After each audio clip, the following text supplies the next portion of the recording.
دیکھیں کہ یہ موبائل ہے آپ نے کبھی موبائل پر کبھی غور کیا؟ آپ نے کبھی اس کو سمجھا ہے؟ میں نے تو اس پر غور بھی کی ہے اور میں نے اس کو سمجھا بھی ہے۔ آپ مجھ سے بڑے ہیں ماشاءاللہ، میں آپ کو سمجھاتا اچھا تو نہیں لگتا، لیکن جو میرے ذہن میں آیا ہے وہ میں آپ کو بتاتا ہوں۔ اب دیکھیں یہ موبائل، آپ اس میں کچھ بھی کر رہے ہیں، جتنی مرضی اپلیکیشن اوپن کیے ہوئے ہو، لیکن موبائل اتنی ساری اپلیکیشن اوپن ہونے کے باوجود آپ کو کال سب سے ٹاپ پر سب سے پہلے شو کرتا ہے۔ بے شک ایسے ہی ہے نا، سب کچھ سٹاپ کر یہ کال پہلے شو کر دیتا ہے۔ بے شک کبھی سوچا ہے آپ نے ایسا کیوں ہوتا ہے؟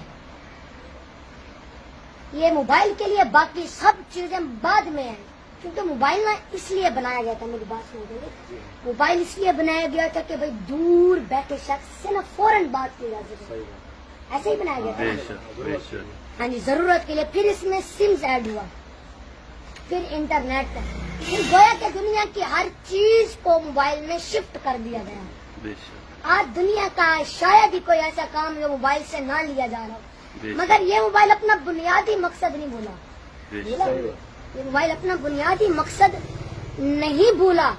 جیسے ہی ہمیں کال آتی ہے تو جتنی بھی اپلیکیشن اوپن ہو تو وہ سب کچھ سٹاپ کر کے کال سب سے پہلے شو کرتا ہے۔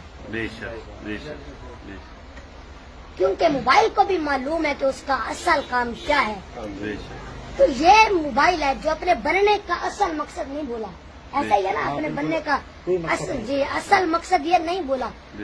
اور ایک ہم انسان ہیں، ہمیں اللہ پاک نے اس لیے پیدا فرمایا کہ ہم اس کی عبادت کریں، مگر جب مسجد سے ہمیں عبادت کے لیے بلایا جاتا ہے تو کیا ہم لوگ بھی اپنے سارے کے سارے کام سٹاپ کر کے نماز کے لیے مسجد میں جاتے ہیں؟ نہیں نا، ہم تو انکل جی، ہم تو اذان بھی توجہ سے نہیں سنتے، اپنے کام میں مصروف رہتے ہیں۔ ہم جی ہم تو اذان بھی توجہ سے نہیں سنتے۔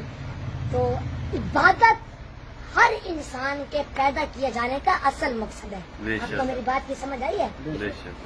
اور یہ سب کاموں سے اہم ترین کام عبادت ہے۔ تو کاش ہم بھی موبائل سے اتنا ہی سیکھ لیں کہ دنیا کے سب کام کریں، لیکن اپنے بننے کا بنیادی مقصد عبادت